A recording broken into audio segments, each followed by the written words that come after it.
아홉 번째, 은혜 아래 사는 삶에 대해서 우리 말씀을 잠깐 나누겠습니다. 은혜 아래 사는 삶. 은혜 아래 사는 삶, 아홉 번째입니다.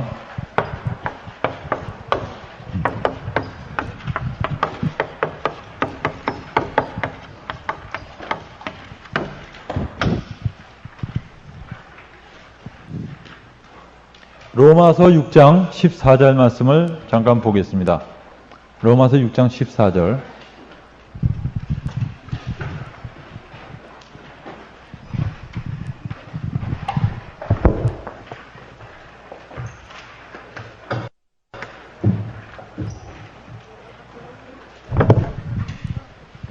로마서 6장 14절을 보겠습니다. 한번 다 같이 읽어볼까요? 시작. 죄가 너희를 주관치 못하리니 이는 너희가 법 아래 있지 아니하고 은혜 아래 있음이니라. 사도 바울은 로마서 6장 14절에서 이렇게 선언하고 있습니다. 너희가 은혜 아래 있다. 이렇게 선언합니다. 은혜 아래 있다. 법 아래 있지 않고 은혜 아래 있다. 은혜 아래 있다는 것이 어떤 의미냐? 이 말씀을 우리 조금 더 깊이 좀 다루고 싶은데, 은혜 아래 사는 삶. 참 우리가 예수님을 믿는다고 뭐 어떤 사람은 수십 년이 됐다 그러고 어떤 사람은 뭐 수년, 수개월 이렇게 됐지만 정말 은혜 아래 사는 삶이 뭔가 잘 모를 수 있습니다. 근데 우리가 은혜 아래 사는 삶이 뭔가? 우리 로마서 5장 1절 2절에 의하면 아주 좀 더 우리가 구체적으로 이 은혜 아래 사는 삶에 대해서 비춰볼 수 있을 것 같습니다. 로마서 5장 1절 2절을 한번 볼까요? 로마서 5장 1절, 2절. 다 같이 한번 찾아보겠습니다. 그러므로 우리가 믿음으로 말미암아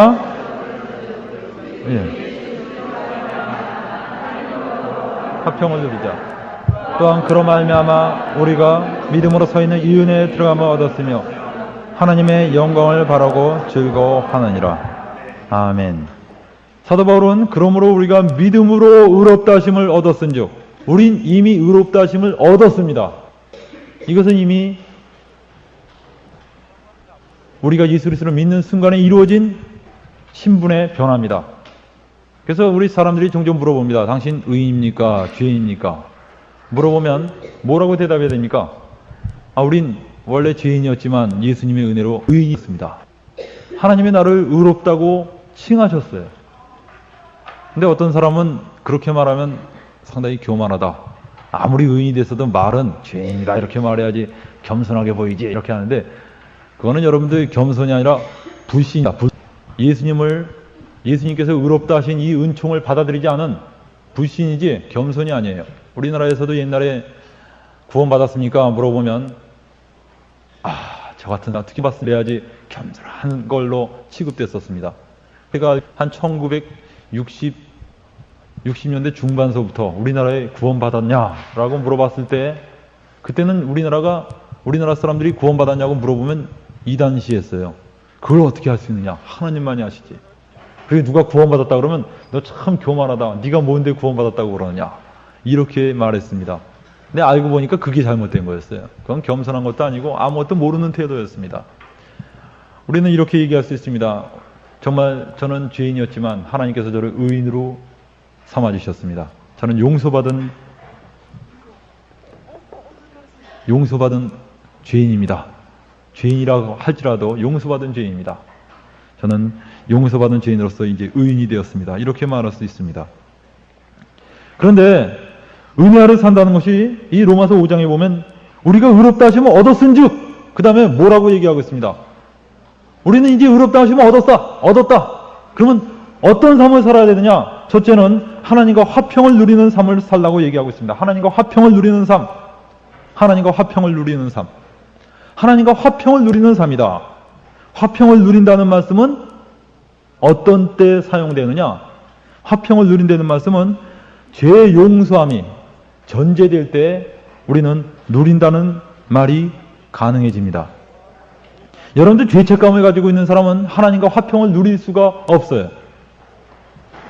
하나님을 믿기 전에 많은 사람들이 하나님을 상당히 공포스러운 존재로 생각합니다. 여러분들 한번 믿지 않는 사람들과 대화를 나눌 때 하나님에 대해서 이야기를 해보십시오. 그러면 그들은 하나님이 없다고 얘기합니다. 그리고 믿을 수가 없다고 얘기합니다. 계속 그렇게 말하지만 그러나 정말 하나님이 있다고 계속 확정이 돼가면 그 사람들은 어떻게 하느냐? 그렇다면 얼마나 하나님이 날 사랑할까 하는 행복한 얼굴을 갖는 게 아니라 공포에 질린 얼굴이 됩니다. 왜 그럴까요? 하나님이 정말 살아계시다면 심각하죠. 왜 그래요? 그분이 나를 심판하시는 분이기 때문에. 그리고 그분이 심판할 때 과연 내가 떳떳할 수 있는가? 어느 누구도 떳떳할 수 없습니다. 사람들은 종종 그럽니다. 나는 악하지도 않고 선하지도 않다. 저한테 그렇게 말씀하시는 분이 저희 직장에도 계신데, 저는 선하지도 않고 악하지도 않다, 이런 식으로 말씀하시는 분들이 있어요. 그러나 여러분들, 하나님이 심판하실 때 나는 선하지도 않고, 그거는 맞아요. 악하지도 않다, 그럴 때 하나님이 보여주시는 그 심판의 기록들을 그가 본다면 어느 누구도 고개를 들 수 없을 거예요. 우리 전도할 때 종종 그러지 않습니까? 이 책에 당신이 혼자만 알고 있는 죄가 여기 적혀 있다고 해봅시다. 당신이 마음속에 품었던 모든 죄가 여기 적혀 있다고 해봅시다. 그것이 공개가 됐어요. 조선일보에 연재로 실리기 시작했습니다. 그렇다면 이 세상에서 그런 일을 당하고선도 고개 들고 다닐 수 있는 사람이 있겠느냐? 없어요. 없습니다. 가늠한 여자를 잡아왔을 때 사람들이 이 여자를 돌로 치리까 그랬어요. 그때 예수님이 너희 중에 죄 없는 자가 돌로 치라 그랬습니다. 그때 예수님이 그 하신 행위가 참 묘하죠. 사람들이 가늠한 여자를 데리고 와서 이 여자를 돌로 치리까 하면서 데리고 왔을 때 예수님이 아무 소리 안 하시고 땅바닥에다 뭘 쓰셨어요. 뭐 쓰셨는지 잘 모르겠지만 저는 그렇게 추측이 됩니다. 아마 예수님이 율법을 쓰신 것 같아요. 도둑질하지 말아라, 남의 돈 떼어먹지 말아라, 이런 식으로 쭉 쓰신 것 같아요. 그러더니 일어나셔서 예수님이 말씀하시기를 너희 중에 죄 없는 자가 돌로 쳐라 그랬어요. 그 다음에 다시 앉으셔서 또 뭘 쓰시기 시작했어요. 이번에 아주 좀 구체적인 거 썼을지 모르겠습니다. 10만 원 떼어먹으네. 이름은 안 썼지만 딱 그 죄가 자기가 진 죄예요. 뭐하네 쫙 썼을 때 사람들이 갑자기 내가 이렇게 배가 아플까? 난 집에 가서 좀 의사 좀 찾아가 봐야겠어. 다 빠지기 시작합니다. 그래서 나중에 누구 만났습니까? 예수님과 그 여자만 남았어요. 예수님이 뭐라 그러셨습니까? 나도 너를 정죄하지 않으니 돌아가라 그랬습니다. 다시는 죄를 짓지 말아라. 그 여자가 예수님을 안 만났으면 죽었습니다. 돌에 맞아 죽을 뻔했어요. 근데 예수님이 막아주셨습니다. 여러분, 근데 너희 중에 죄 없는 자가 돌로 치라 그럴 때 그 장소에 있어서 난 칠 수 있다고 자신할 수 있는 분 손 들어보세요 한번. 그때 내가 있었으면 내가 칠 텐데. 그런 사람이 있어서 손 들어보세요 한번. 그런 사람이 어디 있습니까? 이 세상 사람들이 다 죄인입니다. 하나님이 하늘에서 인생을 굽어 살핀즉 의인은 없나니 하나도 없으며 깨닫는 자도 없고 선을 행하는 자는 없나니 하나도 없다 그랬어요. 인간이 다 죄인입니다. 그들이 선을 행한다고 하지만 그 선 속에도 악이 숨어 있어요. 거지에게 1,000원을 도와주면서도 그 속엔 교만이 숨어 있고 우쭐댐이 숨어 있습니다. 고아원을 방문해서 고아들을 돌본다고 하지만 그 속엔 참다운 사랑이 있는 게 아니라 그것으로 인하여 자기의 존재를 다시 한번 확인하고 뭔가 자기도 선한 존재라는 걸 확인받고 싶어하는 그런 자랑하고 싶어하는 마음들이 그 속에 도사리고 있습니다. 인간이 행하는 삶 속에서 진정한 선이 몇 개나 됩니까? 얼마나 사람들의 눈을 의식하고 사람들에게 칭찬받기 좋아하고 인정받기 좋아하고 이기적이고 고집스럽고 교만하고 그런 인간들이 하나님이 심판하신다고 할 때 두려워 떨지 않을 사람이 누가 있겠어요? 그래서 요한계시록에 보면 사람들이 예수님이 재림하는 그 광경을 보고 바위 하나를 덮어다오 산 하나를 덮어다오 이 어린 양의 진노에서 우리를 피하게 해달라고 고백하고 부르짖는 모습을 보여주고 있습니다. 하나님이 그들을 바라볼 때 사람들은 차라리 내가 이기는 게 낫다. 내가 바위로 깔려 죽는 게 낫지 저 하나님의 심판의 눈에서 나를 피하게 해다오. 무서움입니다. 공포예요. 왜 이 공포가 생깁니까, 여러분? 왜 공포가 생겨요? 죄 때문입니다. 어떻게 하면 화목할 수 있습니까? 그래서 사도 바울은 이렇게 말합니다. 고린도후서 6장에 보면, 그리고 고린도후서 5장에 보면 이렇게 얘기하고 있어요. 고린도후서 5장 한번 찾아볼까요?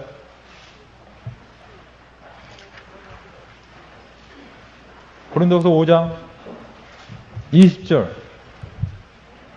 이러므로 우리가 그리스도를 대신하여 사신이 되어 하나님이 우리로 너희를 권면하시는 것 같이 그리스도를 대신하여 강구하노니 너희는 하나님과 화목하라. 하나님이 죄를 알지도 못하신 자로 우리를 대신하여 죄를 삼으신 것은 우리로 하여금 저희 안에서 하나님의 의가 되게 하려 하심이니라고 성경은 말하고 있습니다. 너희는 하나님과 화목하라. 화목하라는 게 뭡니까? 이제는 하나님의 용서함을 받아들이라고 얘기하고 있습니다. 그래서 여러분들 이제 예수 그리스도를 그러면 이미 믿은 사람들은 어떻게 합니까? 이미 믿은 사람은 하나님과 화목하려고 노력할 필요가 있어요, 없어요? 없습니다. 화목됐는데 뭘 화목하려고 노력합니까? 화목이 됐는데. 이제 우린 화목을 하려고 노력하는 게 아니라 화목을 누릴 필요가 있습니다. 화평을 누릴 필요가 있어요. 이 누리다라는 말 참 제가 볼 때는 아주 번역이 잘 된 것 같아요. 영어에는 누리다는 말이 없는 걸로 제가 알고 있는데 제가 영어 실력이 짧아서 그런지 모르겠지만 화평을 누리자. 얼마나 멋있는 말입니까? 사도 바울이 그랬어요. 야, 만약에 그렇다면 예수님이 정말 우리를 위해서 죽으셨고 우리가 그를 믿음으로 의롭다 하심을 얻었다면 이제 그러면 우리 화평을 누리자는 겁니다. 화평을 누리자. 누린다는 말이 어떤 의미를 갖고 있습니까? 옛날에 어떤 우마차를 타고 가는 사람이 길을 쭉 가고 있는데 어느 아주머니가 큰 짐을 지고선 낑낑대면서 걸어가고 있어요. 그 불쌍해서 그 우마차 타고 가던 사람이 아주머니 제 우마차에 타십시오. 그러니까 이 아주머니가 아이고 고맙습니다 이러면서 그 우마차를 탔습니다. 한참 가는데 계속 낑낑대고 있어요. 그래서 옆을 보니까 그 아주머니가 짐을 계속 이고선 우마차에서 이리 기뚱 저리 기뚱 하고 있습니다. 이 아저씨가 말합니다. 아줌마 그 짐 내려놓지 왜 그러세요? 그러니까 이 아줌마가 하는 말이 태워준 것만 해도 고마운데 어떻게 짐을 내려놓습니까? 많은 사람이 그런 식으로 살고 있어요. 예수님이 참으로 나를 의롭다 하시고 나의 모든 죄를 용서하셨다면 그렇습니까 주님? 정말 감사합니다. 화평을 누려야 됩니다. 그럼 전 주님을 이제 똑바로 볼 수 있어요. 아버지, 전 하나님을 아버지라 부를 수 있습니다. 많은 사람이 그렇게 화평을 누리는 게 아니라 대부분 보면 용서는 해주셨지만 그래도 죄책감을 조금씩 갖고 살아야지 뭔가 겸손해 보이고 좋잖아요. 여러분들 죄책감 갖고 살면 참 경건하게 살 것 같죠? 절대 안 그렇습니다. 그것은 이론이에요. 여러분들 한번 죄책감 갖고 살아보세요. 경건하게 사나. 죄책감 갖고 살면요 계속 죄 짓게 됩니다. 그건 틀림없어요. 저는 과거에 어느 한 형제가 과거에 어떤 큰 죄를 하나 졌어요. 그 죄 때문에 얼마나 죄책감에서 헤매고 사는지 몰라요. 그 형제는 그 죄책감 때문에 거의 짐승처럼 울부짖으면서 삽니다. 그러면 참 그 다음에 죄 안 질 것 같죠? 아니에요. 그렇게 울부짖으면서 하면서도 그는 조그만 죄의 유혹에도 콱콱 넘어집니다. 그거 언제 그 죄에서 해방되는지 아세요? 주님께서 나의 모든 죄를 용서하셨다. 이걸 믿음으로 받아들이고 난 정말 깨끗한 사람이다 라는 걸 선언할 때 그는 더 이상 죄 짓지 않을 수 있습니다. 여러분들 죄책감에서 산다고 해서 절대 죄 안 짓는 거 도움되지 않습니다. 오히려 여러분이 용서의 확신을 가질 때 여러분은 더 이상 습관적인 죄에 시달리지 않을 수 있어요. 여러분들 그래서 우리는 사도 바울이 정말 우리에게 주님의 말씀으로 주신 그러므로 우리가 믿음으로 의롭다 하심을 얻었은즉 하나님으로 더불어 화평을 누리자. 우리 화평을 누리기로 합시다. 아멘이십니까? 옆 사람에게 우리 하나님과 화평을 누립시다.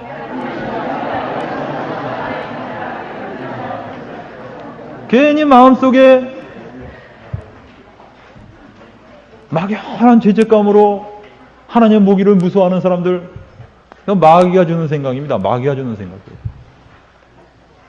물론 여러분이 어떤 죄 가운데 머물러 있다면 화평을 못 누리죠. 못 누려. 죄 가운데 머물러 있다면 그거 어떻게 누리겠습니까? 그건 안 되죠. 그러나 여러분이 이미 지나간 과거의 죄들이라면 주님께서 다 용서하심을 받아들이십시오. 주님과 화평을 누리세요. 이제 우리는 하나님이 더 이상 무서운 분이 아닙니다.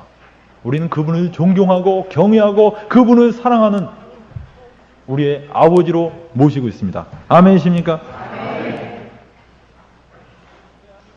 그래서 여러분들, 제가 어느 대학에서 이 부분에 대해서 말씀을 다루었었는데, 아주 후에 한 자매가 아주 굉장히 그 얼굴이 빛나기 시작했습니다. 그래서 물어봤어요. 그랬더니 자기가 그 확신 얻었다는 겁니다. 언제 확신 얻었냐 했더니 로마서 5장에서 하나님과 화평을 누리자. 거기서 정말 자신이 하나님과 화평의 평화의 관계라는 것을, 화목된 관계라는 것을 그가 깨닫고 그는 거기서 큰 기쁨과 확신을 가지게 되었습니다. 여러분들, 우리는 은혜 아래 사는 삶에서 이 화평을 누리는 삶을 살아야 됩니다. 두 번째, 이 로마서 5장 2절에 뭐라고 나왔습니까? 이뿐 아니라 우리가 믿음으로 서 있는 이 은혜에 들어감을 얻었다 그랬어요. 믿음으로 서 있는 이 은혜, 여기에 우리가 들어감을 얻었다. 은혜를 누리는 삶입니다. 은혜를 누리는 삶. 뭐라고요? 은혜를 누리는 삶입니다. 여러분들, 은혜 아래 사는 삶은 은혜를 누리는 삶입니다. 우리가 하나님께 은혜를 받았으면 은혜를 누릴 줄도 알아야 돼요. 은혜를 누릴 줄 알아야지 우리 마음 깊은 양심 속, 깊은 속에서 하나님께 아버지 감사합니다, 이게 나옵니다.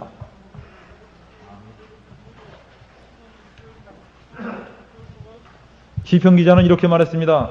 시편 4편 7절에 보면 주께서 내 마음에 두신 기쁨은 저희의 곡식과 새 포도주에 풍성할 때보다 더하니이다. 내가 평안히 눕고 자기도 하리니 나를 안전히 거하게 하시는 이는 오직 여호와시니이다. 참, 이 다윗이 하나님이 자기 마음에 두신 기쁨을, 그 하나님께서 자기에 베푸신 그 은총을 생각하면서 그는 얼마나 그 복에 겨워했는지, 어떤 때 평안히 누워서 자기도 하고 엎드려서 자기도 하고 이리 뒹굴 저리 뒹굴 하면서 나를 평안히 거하게 하시는, 나를 안전히 거하게 하시는 오직 여호와시니이다. 얼마나 참 복된 삶입니까?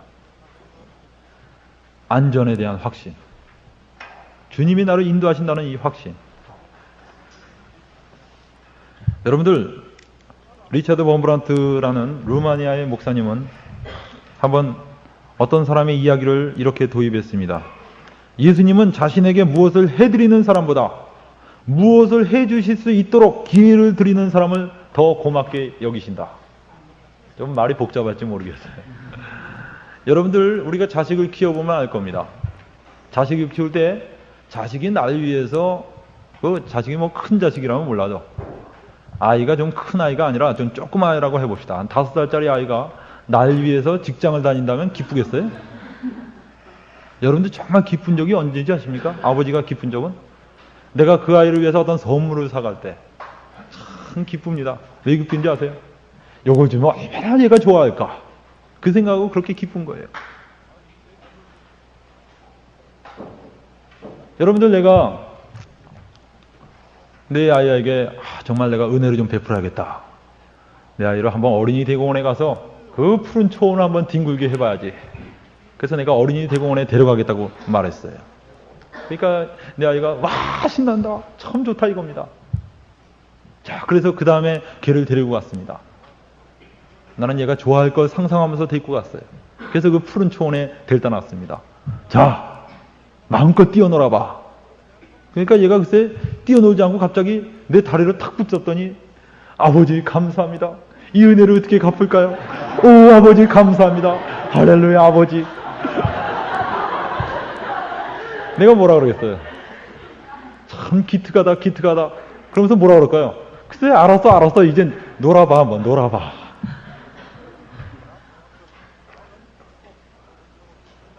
여러분들 내 다리 붙잡고 걔가 계속 필요 없어요. 난 이거 다 필요 없고 아버지 감사합니다 이런다면 참 당황할 거예요 제가. 무슨 감사 강박관념이 걸렸나? 걔가 어떻게 합니까? 제가 어린이 대공원에 데리고 가면 탁 보더니 이야 기가 막히다 하더니 뭐 초원을 떼굴떼굴 구르고 이리 구르고 저리 구르고 호랑이도 보고 어리 빠져 있고 이러다가 그가 날 돌아보면서 아버지 아빠 정말 고마워요. 정말 저에게 이런 좋은 곳에 데려다 주심을 고마워요. 그럴 때 제가 어떨까요? 흐뭇하죠. 여러분들 하나님께서는 우리에게 성령을 주신 이유가 있습니다. 우리에게 성령을 주신 이유가 여러 이유가 있지만 그 중에 한 이유가 고린도전서 2장 12절 찾아볼까요? 고린도전서 2장 12절 거기 뭐라고 나왔습니까? 우리가 세상의 영을 받지 아니하고 오직 하나님께로 온 영을 받았으니 이는 우리로 하여금 하나님께서 우리에게 은혜로 주신 것들을 알게 하려 하심이라. 하나님이 우리에게 은혜로 주신 것들을 알게 하시기 위해서 성령을 주셨다는 겁니다. 우리가 성령을 받으니까 이렇게 하나님이 은혜를 우리에게 많이 베푸셨구나. 감격하기 시작하는 거예요.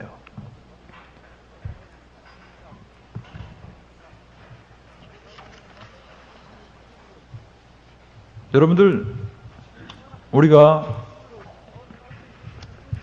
제가 군대에 있을 때 저는 은혜를 누린다는 것은 아주 군대에 있을 때 아주 제가 절감한 사람입니다. 저는 군대 가기 전에 무게가 한 53kg밖에 안 나왔습니다.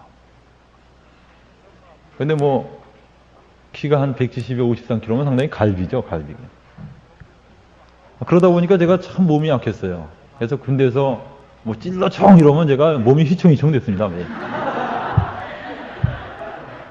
그리고 제가 이 하는 일이 잘 시원치가 않았습니다. 군대에서 보면 좀 튼튼한 사람이 일을 잘하잖아요. 달리기도 잘하고 그러지 않습니까? 몸도 약한 사람이 총 메고 철모 메고선 달리기 하면 잘 뛰겠어요? 그래도 저보다도 못 뛰는 사람이 항상 그래도 한두 명이 있는 걸 저는 하나님께 항상 감사했습니다. 근데 꼭 꽁지는 안 하더라고요. 꼭 뒤에 헐레벌떡 뛰어오는 애들이 있어서 큰 위로가 됐어요. 근데 그 꽁지의 심정이 어떨까? 그런 생각을 많이 했는데 저는 군대에서 참 어려움을 많이 겪었어요. 제가 왜냐하면 군대 가기 전에는 상당히 아침마다 일어나서 큐티도 하고 매일 학교와 교회와 가정 이 세 군데를 맨날 삼각형을 그리면서 돌아다녔던 사람인데 군대에 딱 가니까 얼마나 삭막합니까? 그냥 처음부터 끝까지가 욕이지. 동작 봐라 맨날 이러면서 그냥 자꾸 뒤에서 뻥뻥 차지. 근데 제가 참 고민이 뭐냐면 아침에 기상 이러면 아침 6시에 일어나죠. 기상하면 확 일어나서 정신없이 갭니다. 그러면 계속 그래요. 연병장 집합 몇 분 전 딱 이러면서 시간을 잽니다. 동작 봐라 이놈들 동작 그거밖에 못 취하지 막 이러니까 손가락이 안 보이게 하는데도 그래서 담요를 갠 다음에 탁 두부 썰어 놓듯이 아주 갠 다음에 뛰쳐나가는데 근데 은사훈 전사는 자기 전투화를 신고 나가는 게 아니라 고무신을 신고 나갑니다. 고무신을 신고 막 뛰어서 신발장까지 가요. 그럼 신발장에 가면 거기에 전투화가 있는 게 아니라 공비화라고 있습니다. 공비화. 무장공비화라고 그래갖고서 이제 목이 긴 농구와 같은 운동화인데 다 떨어진 운동화 있습니다. 그 진흙바닥에 굴러도 아쉽지 않은 그런 운동화인데 그걸 자기 발에 맞게끔 다 이렇게 배열을 해놨는데 그 번호도 다 있어요. 근데 이 친구들이 글쎄 맨날 동작 봐라 이놈들 빨리 못 나가지 막 그러니까 얼뛴 친구들이 하나 신발을 잘못 뽑아가면 그때부터는 난리가 나는 겁니다. 그냥 서로 그냥 신발 못 신을까봐 탁신대를 꺼내서 막 신어요. 근데 저도 막 뛰쳐나가서 딱 보는데 제 신발이 없어진 거예요. 그럼 제가 양심이 있지 어떻게 남의 신발을 신습니까? 그러니까 제가 기다렸어요 계속. 그래서 남는 거 신으려고 기다리다 보면 오른쪽 2개만 남고 그럼 바로 옆중대 바로 내가 또 붙었어요. 그 아마 옆중대에 이렇게 끄내가, 양쪽으로. 그래서 막 우여곡절 때 막 해서 나도 겨우 신기는 신습니다. 그러니까 맨날 꽁치로 나가죠. 한 번은 그냥 작은 신발과 큰 신발을 제가 신었어요. 참 골치 아픈 사람이었죠. 그래도 참 하나님께서 은혜를 베풀어 주셔갖고 제가 뭐 무슨 분대장을 맡기더라고요. 나이가 제일 많다고. 그래서 내가 항상 늦게 나가도 내무반장이 쟤는 분대장이라 뒤에 챙기고 나보다 이래갖고서 날 봐주더라고요. 근데 그럼에도 불구하고 제가 참 여러 가지로 골치 아픈 일이 많았어요. 뭐 총을 잘 쏩니까? 제가 달리기를 잘합니까? 특히 제가 가장 고민했던 게 수류탄 던지기입니다. 이 수류탄 던지기 하는데 나보다 키도 조그맣고 몸무게도 안 나가는 사람 같은데도 수류탄을 쌩쌩 잘 던지는데 저는 아무리 팔뚝에 힘을 주고 힘껏 던져도 그게 날아가지 않고 꼭 중간에서 떨어지는 겁니다. 그러면 중대장이 딱 기다리고 있다 몽둥이 많은 걸 들고 있어요. 그래서 그 원안에 안 들어간 애들은 때리는데 그냥 뭐 홈런 날리듯이 그걸로 손바닥을 때리는데 그냥 있는 힘을 다해서 때려요. 그거 한 대 맞고 나면 정신이 없습니다. 그 다음에는 기도가 나오는 거죠. 주여, 주여 이러면서 그냥. 그러다 보니까 군대에서 하나님께 기도해야 될 일이 많더라고요. 도와주십시오 할 일이 많아요. 도와주십시오. 도와주십시오라는 기도를 어느 날 도와주십시오라고 기도를 계속 하고 있는데 갑자기 마음속에 스칩니다. 넌 낯짝도 두껍다. 요즘에 네 꼬라지가 하나님이 도와줄 꼬라지냐? 그런 생각이 스쳐요. 네가 아침에 일어나서 큐티를 하니? 성경을 제대로 읽니? 기도 생활을 제대로 하니?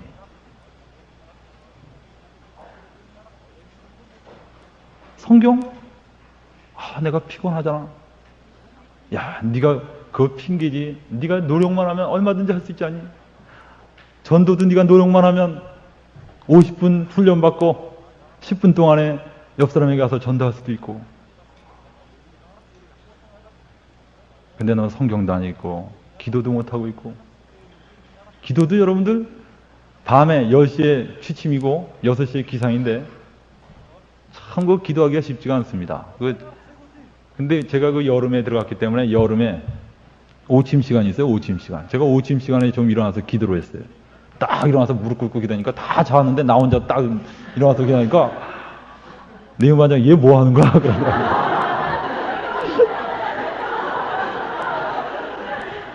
제가 그런 적이 많습니다. 한 번은 막 이렇게 기도하는데 뒤에서 누가 푹푹 찌르더라고요. 총으로 왔더니 야 임마 뭐하니 그러더라고요.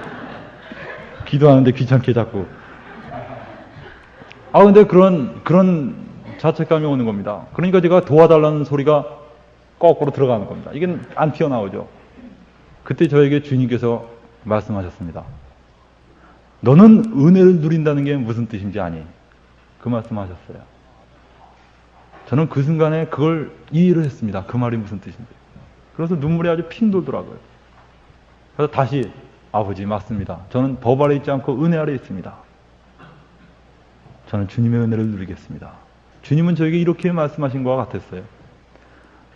네가 기도 못하고 성경 못 읽고 괜찮다. 난 그래도 널 사랑한다. 난 그래도 여전히 너를 돕고 있고 난 여전히 너의 목자다. 난 너를 인도하고 있다. 제가 막 감격을 했습니다. 그러니까 다시 용기로 생깁니다. 주님, 전 은혜 아래 있습니다. 담대하게 주님, 오늘 전 일어나서 기도도 못했습니다. 그러나 아버지, 저 도와주셔야겠습니다. 성령이 충만해졌어요. 저는 여러분들 기도하거나 성경을 못 읽었지만 행진하면서도 막 입으로는 군가를 부르고 있지만 속에서는 찬송이 나오는 겁니다. 그냥 하나님이 나와 함께 하신다. 얼마나 큰 기쁨입니까? 하나님 그렇습니다. 저는 오늘 기도도 못하고 전도도 못했습니다. 그런데 아버지 저를 사랑하심을 감사합니다. 아버지 감사합니다. 그러니까 얼굴이 빛나죠. 용기가 생기죠. 사람들하고 대화할 때 그리스도의 이름이 나옵니다. 주님의 이름이 나와요. 여러분들 과연 은혜를 누리는 삶을 삽니까? 많은 사람이 하나님과 자기의 관계를 어떤 법적인 관계로 오해하고 있지는 않습니까? 어떤 사람은 굉장히 강박관념에 시달리고 살아요. TV를 보면서 갑자기 주님은 내가 TV 보는 것보다 성경 읽는 걸 원하실 거야. 그러면서도 계속 TV 보면서 죄책감에 쌓입니다. 피곤해서 방바닥에 누워있으면 누워있는 것보다 주님은 내가 일어나서 기도하기를 원하실 거야. 그러면서도 계속 누워있고 계속 죄책감에서 살아요. 주님 그런 분 아닙니다. 여러분 텔레비 보고 싶으면 텔레비 보십시오. 그러나 여러분 마음속에 온통 텔레비 보는 마음으로만 가득 찼다면 그건 심각한 겁니다. 여러분의 마음이 타락한 거지 그 자체가 문제가 아닙니다. 주님은 여러분들 끊임없이 요구하시고 여러분의 무거운 짐으로 얹혀놓으시고 끌고 가시는 분이 아니십니다. 주님은 오히려 그렇게 끊임없이 자기를 치면서 봉사하고 노력하고 헌신한 그 에베소 교회 사자에게 뭐라고 말씀하셨습니까? 회개하라 그랬어요. 깜짝 놀라지 않습니까? 내가 이렇게 고생하면서 봉사를 많이 하는데 하나님께서 너 참 귀엽고 착하다 이럴 줄 알았는데 하신 말씀이 회개하라. 이게 무슨 말씀입니까? 넌 사랑을 버렸다 그랬어요. 네 속에 사랑이 없다는 겁니다. 차가운 형식만 남아있을 뿐이에요. 의무감만 남아있을 뿐이에요. 하나님이 우리의 사장이고 우리가 그 밑에 일하는 사원이라면 사장은 자기를 사랑하기를 요구하지 않습니다. 사장이 무슨 관계가 있습니까? 나 사랑하지 않아도 좋으니까 일이나 똑바로 해. 아마 사장은 그럴 거예요. 그죠? 그러나 하나님은 그러지 않습니다. 여러분들 하나님이 여러분을 택하신 궁극적인 목적이 뭐예요? 어디에 써먹기 위해서 택하셨습니까? 우리 종종 그런 얘기하죠. 하나님이 우리를 창조하신 목적이 뭡니까? 그러면 사람들이 그렇게 합니다. 하나님을 영화롭게 하시기 위해서 창조하셨습니다. 좀 더 구체적으로 물어봅니다. 하나님이 우리를 구속하신 목적이 뭡니까? 에베소서 1장 말씀을 통해서 말합니다. 우리로 하여금 영광의 찬송이 되게 하시기 위해서 우리를 택하셨습니다. 영광의 찬송. 그럼 영광의 찬송이 뭡니까? 찬송 부르는 거죠. 그 돼지 목단 소리로 찬송 부르는 걸 듣고 싶어서 하나님이 여러분을 택하셨단 말이에요? 하나님이 여러분을 성가대로 택하셨습니까? 천당에서 성가대가 없어서 성가대로 써먹기 위해서 여러분을 구속하셨어요? 영광의 찬송이 뭡니까? 하나님의 영광의 찬송이 뭐예요? 여러분보다 천사가 훨씬 노래 잘 부릅니다. 여러분들 어떤 사람 목소리가 좋으면 뭐라 그럽니까? 야, 그 사람 목소리 천사 같다 그러죠? 그러니 진짜 천사는 얼마나 잘 부르겠어요?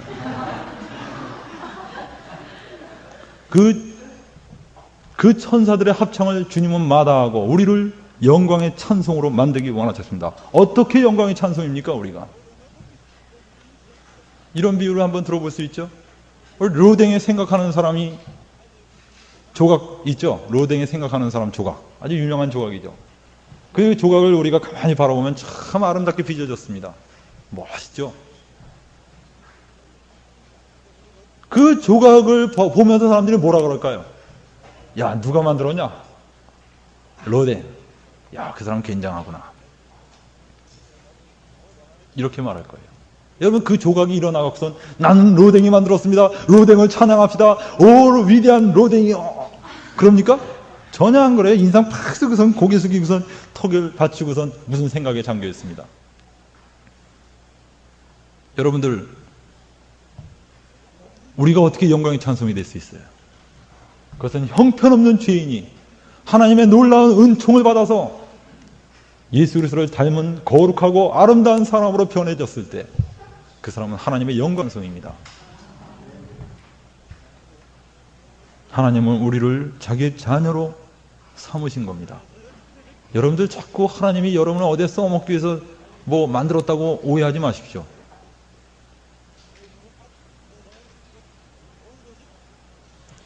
이렇게 생각하면 쉬울 것 같아요.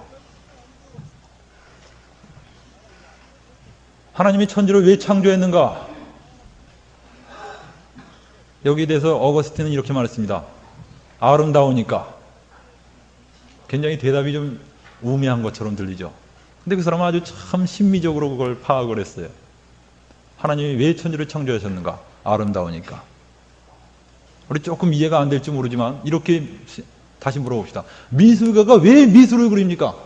말이 좀 있어요. 미술을 그리는 게 아니라 왜 그림을 그립니까? 미술가가 왜 그림을 그립니까?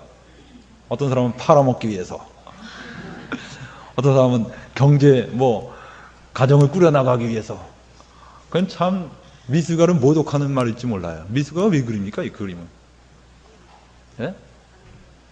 예. 그것은 미술가 마음의 표현이죠. 그의 아름다움을 추구하는 마음의 표현입니다.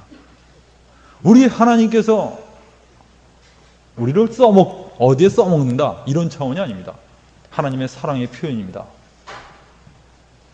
그래서 에베소서에 보면 우리를 거룩하고 흠이 없게 하시려고 자기 안에서 우리를 택하셨다 그랬어요. 뭐 하시기 위해서? 거룩하고 흠이 없게 하시기 위해서 우리를, 아들 안에서 우리를 선택하셨다는 겁니다.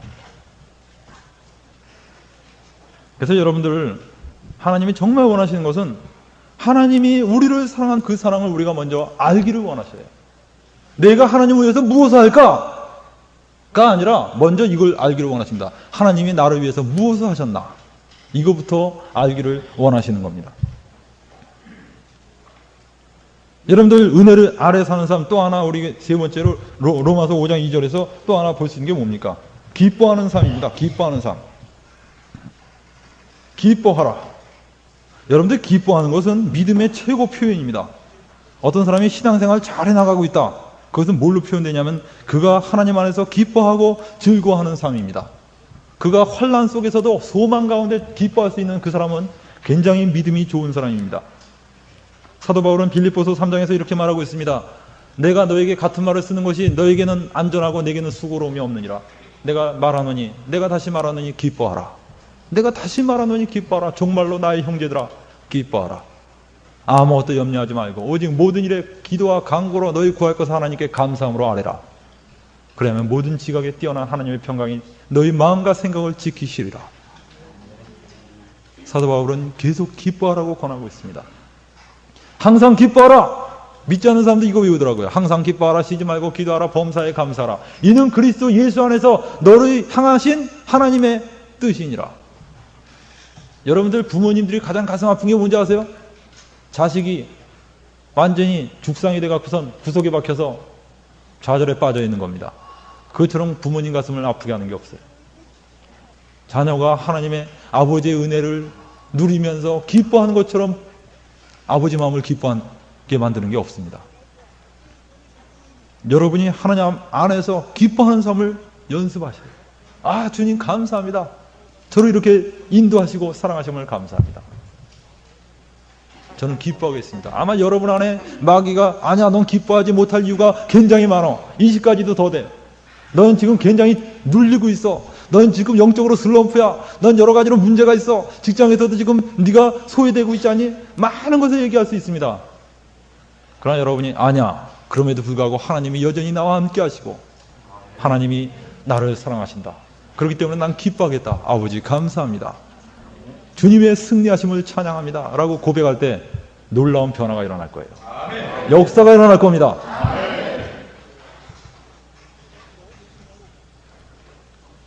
여러분들, 율법과 은혜, 이것을 우리가 여러 시간을 배웠는데 이 율법과 은혜를 배우고 난 다음엔 참 엉뚱한 사람들이 꼭 몇 명씩 생깁니다. 원래 그 사도 바울이 정말 이 복음을 외쳤을 때 사도 바울을 통해서 이단도 많이 생겼어요. 사도 바울을 오해한 사람들. 그래서 베드로서 마지막에 뭐라고 얘기했습니까? 우리의 형제 사도 바울도 이와 같이 썼는데 그 중에 무식한 자들이 덜어 있어서 억지로 풀다가 멸망에 빠지느니라. 아마 베드로도 율법과 은혜에 대해서 들으면서 좀 헷갈리고 어려웠었나 봅니다. 그리고 사도 바울의 설명을 들은 많은 사람들이 그러면 죄를 져도 되느냐? 이런 식으로 질문해요. 그렇기 때문에 사도 바울은 종종 그의 편지에서 그렇다고 죄를 지으리요, 그럴 수 없느니라, 이렇게 얘기하고 있습니다. 굉장히 오해받기 쉬운 겁니다. 그래서 여러분들, 율법과 은혜 강의 들은 사람들이 까딱 오해하면 야, 그 방종을 격려하는 거 아니냐? 결코 아닙니다, 여러분들. 율법과 은혜가 뭡니까? 율법과 은혜는 하나님의 사랑을 지금 얘기하고 있는 거예요. 여러분이 이 율법과 은혜 강의를 계속 들으면서 하나님이 얼마나 우리를 사랑하시고 주님이 얼마나 우리를 위해서 많은 것을 희생하셨는가, 이걸 깨닫지 못한다면 우리는 아무것도 알지 못한 겁니다. 그런 얘기가 있습니다. 어떤 배가 난파돼서 어떤 섬에 갔더니 그 섬에 식인종들이 살고 있었어요. 이 식인종들이 이 백인들을 잡아먹겠다고 달려들었습니다. 근데 알고 보니까 그 식인종의 추장이 옥스퍼드 대학을 나온 인텔이었어요. 사람들이 물어봤습니다. 당신은 문명을 배운 사람이 어떻게 이런 야만적인 행위를 할 수 있습니까? 근데 이 추장이 하는 말이, 아닙니다. 저도 그 문명을 배운 뒤로는 사람을 먹을 때 꼭 포크로 먹습니다. 그런 잘못 배웠어요. 많은 사람이 율법과 은혜를 배우면서 내가 좀 방탕하게 살아도 큰 문제가 안 되는구나, 이렇게 생각하면 그는 크게 오해한 겁니다. 사도 바울은 그러므로 너희 자유를 육체의 기회로 삼지 말라 그랬어요. 자유는 육체의 기회를 삼으라고 주신 게 아닙니다. 율법과 은혜의 강의를 듣고 기껏 내린 결론이 주일날 텔레비나 보면서 교회나 안 가고 적당히 인생을 즐기면서 살려고 한다면 그것은 바로 아까 말한 식인종 추장과 아무런 다를 바가 없습니다. 성경은 이렇게 말하고 있어요. 디도서 2장 14절을 한번 찾아볼까요? 디도서 2장 14절.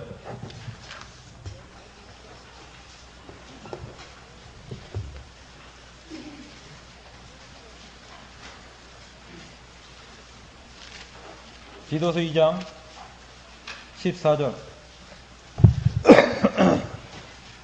다 같이 읽어봅시다.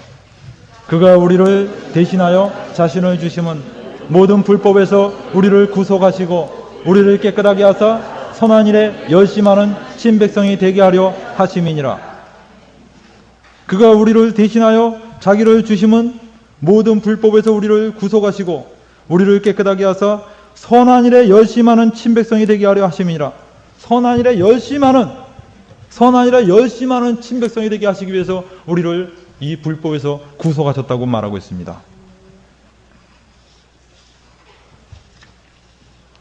여러분들, 요한 웨슬레는 하나님의 은혜를 깨닫기 전에도 굉장히 열심히 있었습니다. 이 감리교 창시자인 요한 웨슬레는 그가 이 하나님의 은혜를 깨닫기 전에도 그는 일주일에 하루를 금식하면서 경건운동을 일으키고 영국에서 미국에 건너가서 선교사 생활까지 했습니다. 그러나 그는 매번 실패했어요. 매번 실패하고 그는 지칠 대로 지쳤습니다. 자기가 노력하는데 순전히 자기 힘으로 노력하다 보니까 그는 다 지쳤어요. 그래서 그는 미국에서 배 타고 오는 도중에 그는 거대한 풍랑을 만나게 되었어요. 이 풍랑 속에서 수많은 사람이 죽음을 직면해서 얼굴이 창백해 있을 때 그 중에 한 무리인 모라비안 교도들이 모여서 찬양을 부르면서 조금도 죽음을 두려워하지 않는 모습을 봤습니다. 그는 놀랐어요. 어떻게 똑같이 예수를 믿는데 당신들은 나와 다릅니까? 그 모라비안 교도들이 물어봅니다. 웨슬레 씨, 당신은 구원을 받았어? 그때 웨슬레는 대답합니다. 예, 예수님이 나의 구주이심을 저는 믿습니다. 아니, 그게 아니라 당신 구원 받았냐고요. 예, 예수님이 나를 위해서 죽으시고 돌아가신 것을 저는 확신합니다. 아니, 그게 아니고 당신 구원 받았냐고요. 끝내 대답을 못했어요. 그거를 확신할 수 없었어요. 예수님이 돌아가신 건 우리들도 다 압니다. 문제는 당신이 구원받았나? 당신은 하나님과 화목되었는가? 웨슬레가 영국으로 돌아와서 그는 깊은 갈등 속에서 며칠을 지내다가 어느 날 어느 교회에 참석했을 때 거기서 어떤 사람이 루터의 로마서 주석 서문을 읽는 것을 듣고 참으로 사람이 믿음으로 의롭게 된다는 사실을 그는 확신하게 되었어요. 그 순간에 그는 집에 들어와서 자기 동생 찰스 웨슬레에게 편지했습니다. 웨슬레야, 찰스야, 내가 오늘 구원을 확신했다. 내 가슴이 뜨거워지는 걸 나는 느꼈다. 그 뒤로 근데 찰스가 편지가 왔는데 형, 나는 한 달 전에 이미 구원을 확신했어. 이겨왔어요. 그래서 두 형제에 의해서 영국이 뒤엎어지게 됐습니다. 뭐가 달라졌어요? 웨슬레가? 재산이 늘었어요? 키가 커졌습니까? 영양 보충을 많이 했어요? 오직 하나입니다. 은혜를 깨달았어요. 그 순간에 그를 통해서 놀라운 역사들이 나타나기 시작했습니다. 그 안에서 하나님을 향하는 사랑이 솟구치기 시작했어요. 이제는 일을 해도 지치지 않습니다. 왜 그렇습니까? 그 속에 기쁨이, 주님을 향해서 일하는 기쁨이 솟기 때문에 그래요.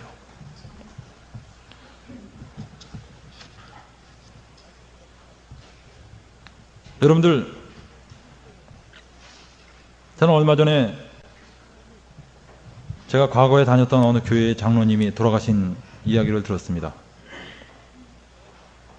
근데 그 장로님 얘기를 들으면서 제가 아주 참 새로운 걸 한번 조명받게 되었습니다.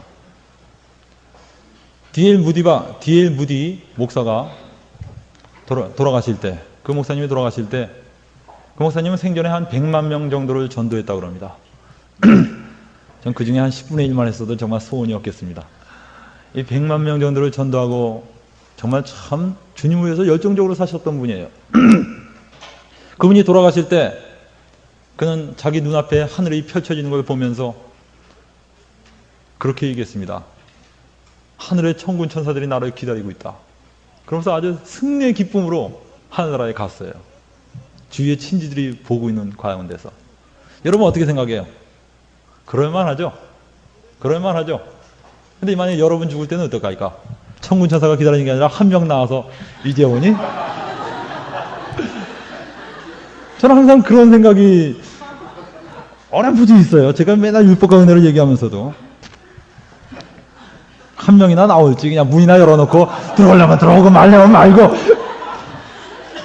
꼭 그럴 것 같다는 생각이 드는데 저는 그 장로님은 그렇게 뭐 전도도 많이 하고 그런 분이 아닙니다. 참 평범하게 사셨지만 그 교회에서 정말 충성되게 사시면서 봉사 많이 하시고 돌아가셨는데 그분이 돌아가시기 전에 그분도 글쎄 무디가 본 거하고 똑같이 얘기하는 겁니다. 천군 천사가 자기를 기다리고 있다는 거예요. 그러면서 아주 기쁜 가운데 돌아가셨어요. 여러분 뭘 느껴요? 하나님은 여러분이 죽었을 때 하나님은 자기 자녀를 맞으러 종들을 보내시는 겁니다. 여러분 하나님의 자녀들이에요. 뭐 노동해서 자녀 됐습니까? 자녀권 획득했습니까? 하나님이 여러분의 자녀로 삼으신 게 뭔데요? 예수 그리스도의 보혈, 그 보혈의 가치 때문에 그렇습니다. 하나님은 여러분을 한 분 한 분 볼 때마다 자기 아들의 가치를 발견합니다. 저는 오늘 이 시간에 우리에게 이 엄청나고 충만한 이 복대의 은혜를 주시기 위해서 예수님이 어떤 일을 하셨나 우리가 이것을 같이 묵상하고 지나가지 않을 수가 없습니다. 저는 예수님이 겟세마네 동산에서 피땀 흘리면서 기도하신 그 모습을 우리 같이 한번 고찰해 볼 필요가 있다고 생각합니다. 성경을 읽다 보면 아주 특이한 점 하나 발견합니다. 그것은 뭐냐면 예수님이 겟세마네 동산에 올라가시기 전에 지금까지의 예수님과의 모습과 다른 면모를 우리는 발견하게 됩니다. 왜 그러냐? 겟세마네에 올라가시기 전까지의 예수님은 어떻게 보면 겁 없는 분이었어요. 두려움 없는 분이었습니다. 예수님이 얼마나 담대하신 분입니까?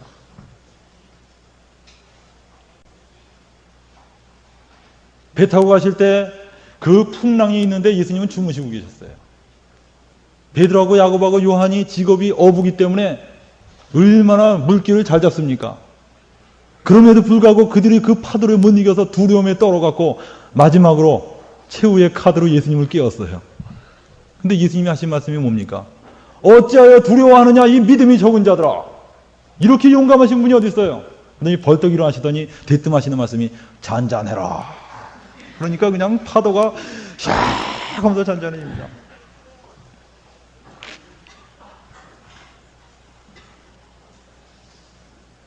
(38년) 된 병자가 예수님께 오면 벌떡 일어납니다. 한 번은 산에 올라가시는데 그 산에서 어떤 귀신 들린 남자가 있는데 무서운 남자가 하나 살고 있대요. 막 쇠사슬로 묶어놔도 끊고서 도망간대요. 벌거벗고 다니는데 이 남자가 아무도 그 산을 지나다니지 못하는데 예수님이 지나가셔요. 그러더니 그 남자가 확 튀어나오더니 예수님 앞에 꼬꾸라집니다. 당신은 지극히 높으신 하나님의 아들입니다. 예수님은 눈 하나 깜짝하지 아니하시고 내 이름이 뭐냐 그랬더니 군대입니다. 나가. 그러니까 그냥 2,000마리가 그냥 샥 나가서 베드로가 옆에서 지켜보면서 얼마나 신나겠어요. 그냥 베드로는 신나는 겁니다.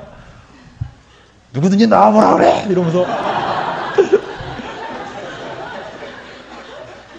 그걸 여러분 어떻게 할 수 있냐면 그 게세마네 동산에서 그 예수님 잡으러 왔을 때 그 로마 군병이 수십 명이 왔는데 베드로가 혼자서 칼 들고선 덤벼든 거 보세요. 그거. 누구 믿고 그러겠어요? 누구 믿고 그랬겠습니까? 그게 예수님 믿고 그랬죠. 예수님 얼마나 놀라우신 분입니까? 나사로가 죽었는데 3일이 돼서 썩었는데 예수님이 가셔서 나사로야 나오라 그러니까 그냥 나오는 겁니다. 그냥 나사로가 죽은 가운데서. 그러니 베드로가 그래 죽으려면 죽여봐. 예수님이 금방 살려놓을 텐데 뭐 겁날 게 뭐가 있어요. 예수님이 말씀하십니다. 너희는 목숨을 육신의 생명을 죽일 수 있지만 영혼을 멸할 수 없는 사람을 두려워하지 말라 그랬습니다. 진짜 두려워할 분은 영혼까지 멸하시는 그 하나님을 두려워하라 그랬어요. 그래서 죽는 거 두려워하지 말라고 예수님이 가르쳤습니다. 평소에도 계속. 근데 그 예수님이 글쎄 겟세마네 동산에 올라가실 때 갑자기 베드로에게 하신 말씀이 내 마음이 고민하여 죽게 되었으니 너희는 여기 머물러서 나와 함께 깨어 있으라. 여러분 충격 아닙니까? 예수님이 갑자기 내 마음이 고민돼서 죽게 되었으니 너희는 여기 머물러서 깨어 있으라 그랬어요. 그러더니 예수님이 한 30m 떨어져 가시더니 막 피땀 흘리시면서 기도하시는 거예요. 히브리서에 보면 아버지께 한없는 통곡으로 기도하셨다 그랬어요. 그러면서 예수님이 하신 말씀이 아버지여 할만하시거든 이 잔을 내게서 지나가게 하옵소서. 그러나 나의 원대로 마시고 아버지의 원대로 하옵소서. 여러분들 예수님이 하셨던 갈등이 뭡니까? 예수님이 뭐 때문에 이렇게 깊은 고민과 괴로움 속에 빠져 있을까요? 죽음입니까? 죽는다는 사실 때문이에요? 그렇다면 모순이죠. 제자들한테는 죽는 건 무서워하지 말라고 가르쳐 놓고선 자신은 죽을 때 괴로움에 떨고 있다면 얼마나 모순입니까? 예수님이 그런 분일까요?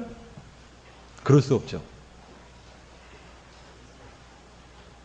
예수님이 진정으로 괴로워하고 두려워했던 것은 바로 자신이 온 인류의 죄를 뒤집어쓰고 자기가 가장 사랑하는 하나님 아버지로부터 버림받는다는 사실입니다. 그것이 단 0.1초라 할지라도 순간적으로 아버지와 관계가 끊어진다는 것은 엄청난 괴로움이에요. 그래서 예수님이 이렇게 말씀하십니다. 아버지는 모든 것이 가능하오니 이 잔을 내게서 옮기시옵소서. 아버지는 모든 게 할 수 있잖아요. 아버지 제가 꼭 이 잔을 마셔야만 합니까? 여러분들 그때 하나님 아버지는 어떻게 생각하셨겠어요?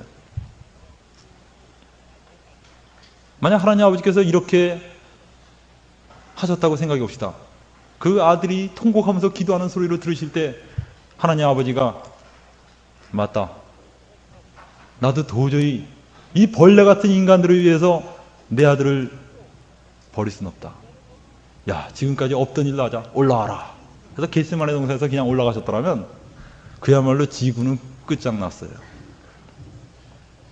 네, 여러분들 놀라운 사실은 그 가운데서 예수님도 결코 우리들을 버리지 않으셨습니다.